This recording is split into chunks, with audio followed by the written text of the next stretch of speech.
Assalamualaikum warahmatullahi wabarakatuh. A'udzubillahi minasyaitonirrajim.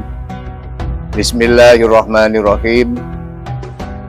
Alhamdulillahirabbil alamin. Wassalatu wassalamu ala asyrafil anbiya'i wal mursalin. Sayyidina wa maulana Muhammadin wa ala alihi wa sahbihi ajma'in, amma ba'du. Wa qala Allah ta'ala fi kitabil karim. A'udzu billahi minasyaitonir rajim. Bismillahirrahmanirrahim. Ya ayyuhalladzina amanu kutiba 'alaikumus syiyamu kama kutiba 'alal ladzina min qablikum la'allakum tattaqun. Shadaqallahul adzim. Para pemirsa yang dimuliakan Allah, pada kesempatan yang penuh rahmat dan maghfirah, marilah kita mensyukuri nikmat dan hidayah yang telah dilimpahkan oleh Allah Subhanahu wa Ta'ala kepada kita semua, di mana kita masih diberi kesempatan untuk memperbaiki diri kita sendiri dan memperbanyak amal kebaikan di bulan suci Ramadan ini.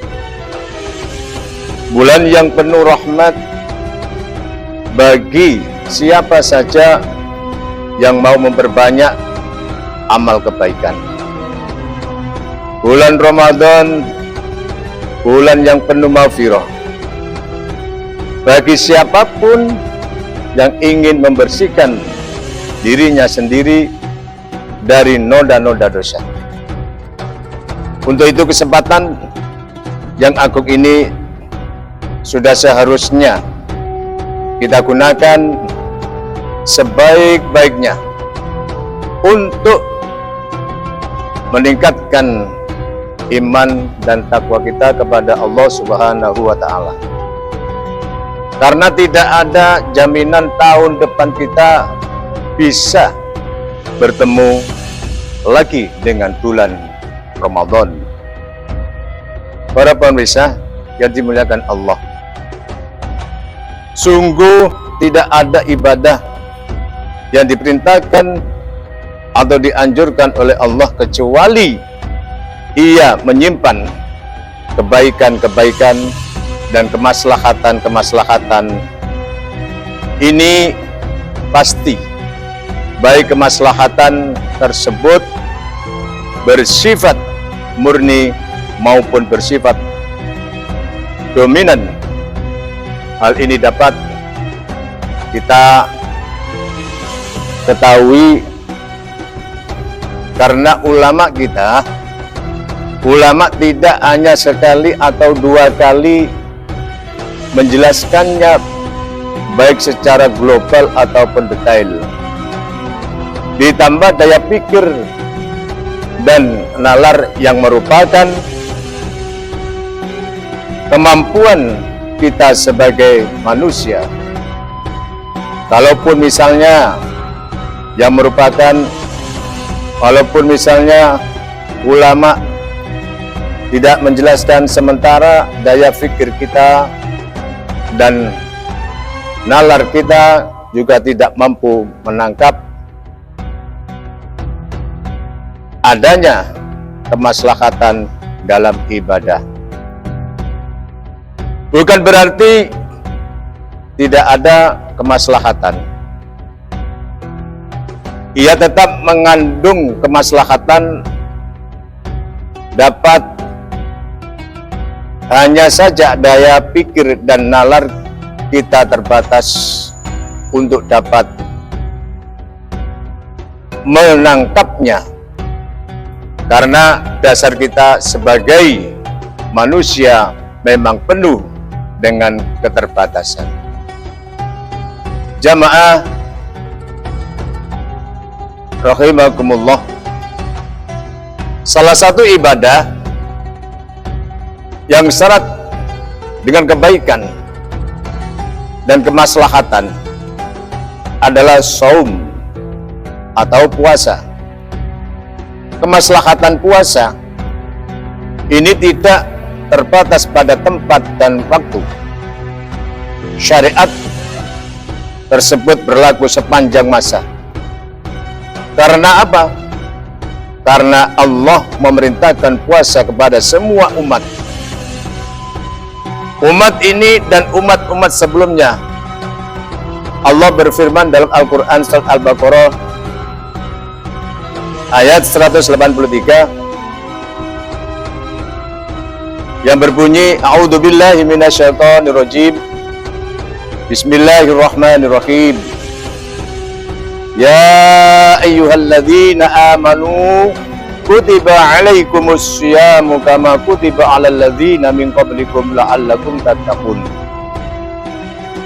Hai orang-orang yang beriman, diwajibkan atas kamu berpuasa sebagaimana diwajibkan atas orang-orang sebelum kamu agar kamu bertakwa. Para pemirsa yang dimuliakan Allah, ketakwaan merupakan target utama dari ibadah puasa.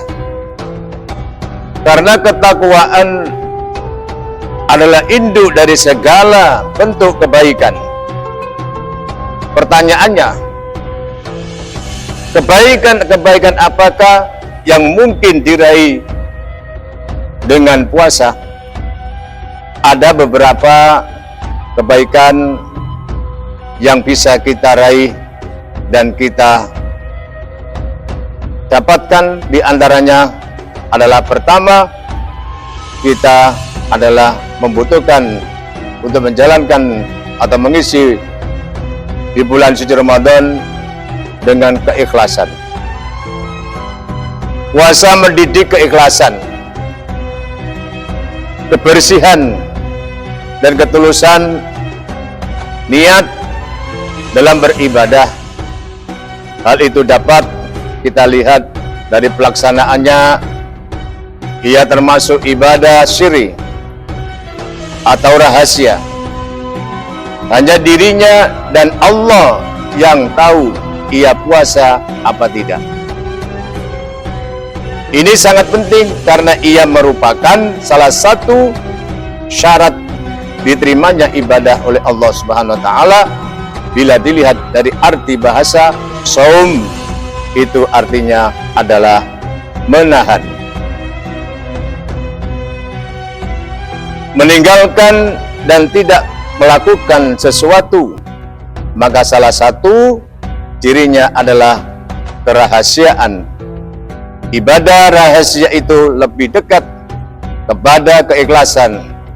Oleh karena itu, dalam hadis qudsi Allah berfirman, yatruku ta'amahu wa syarabahu wa syahwatahu min ajli asyamu li wa ana ajzi bih. Dia meninggalkan makannya, minumnya, dan nafsunya demi aku. Puasa itu untukku dan aku yang akan membalasnya. Para pemirsa rahimakumullah, dalam puasa mendidik sikap merasa diawasi dan dilihat oleh Allah. Mungkin saja seseorang menyendiri di tempat sepi, lalu dia akan makan atau minum tanpa seorang pun mengawasi dan mengetahui. Akan tetapi hal itu tidak dilakukannya karena ia merasa diawasi oleh Zat yang Maha Melihat. Begitu pula dengan perbuatan maksiat yang lain. Sikap seperti ini seharusnya dimiliki oleh setiap muslim. Setiap muslim yang beriman.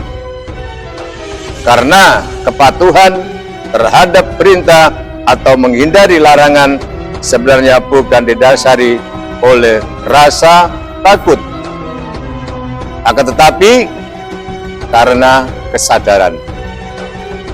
Puasa mendidiknya bahwa Allah Subhanahu wa Ta'ala selalu mengawasi dan melihat.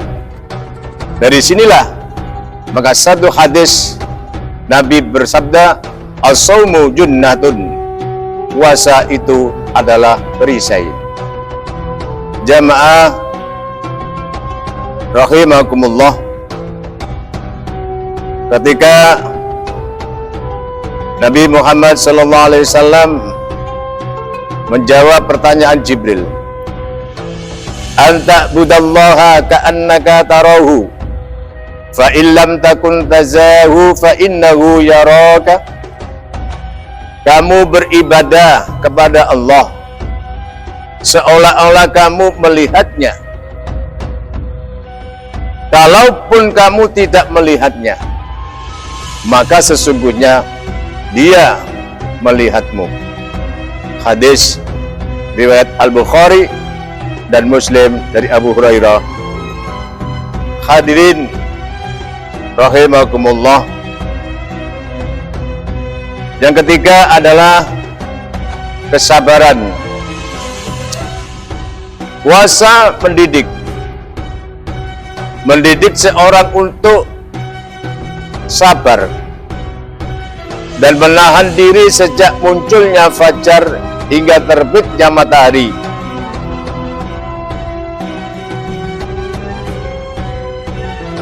Puasa mendidik seseorang untuk sabar dan menahan diri sejak munculnya fajar hingga terbenamnya matahari. Ia harus menahan semua keinginan lahir maupun batin. Hal ini cukup memberatkan walaupun untuk sementara waktu, akan tetapi demi tujuan yang mulia, semua itu tetap kita lakukan dengan meninggalkan perkara-perkara yang pada dasarnya dibolehkan. Kita dididik untuk bisa meninggalkan perkara-perkara yang tidak dibolehkan. Maka beruntunglah pelaku puasa yang memahami hal ini dan merealisasikannya dalam hidupnya, sehingga puasanya tidak seperti yang dikatakan oleh Rasulullah sallallahu alaihi wasallam, "Man lam yada' qaula az-zuri wal amala bihi falaysa lillahi hajatun fi ay yada'a ta'amahu wa syarabahu." Barang siapa tidak meninggalkan ucapan dan perbuatan dusta, maka Allah Subhanahu wa taala tidak membutuhkan puasanya dari makan dan minum. Demikian pemirsa, apa yang saya sudah sampaikan bisa membawa manfaat, maslahat untuk kita semua. Mudah-mudahan Allah Subhanahu wa taala selalu memberi kita kesehatan jasmani rohani dan memberi kekuatan untuk kita sehingga kita dapat melaksanakan ibadah di bulan suci Ramadan, dan mudah-mudahan di bulan yang penuh rahmat, di bulan yang penuh maghfirah, kita diampuni segala dosa-dosa kita oleh Allah Subhanahu wa taala. Demikian yang dapat saya sampaikan. Wassalamualaikum warahmatullahi wabarakatuh.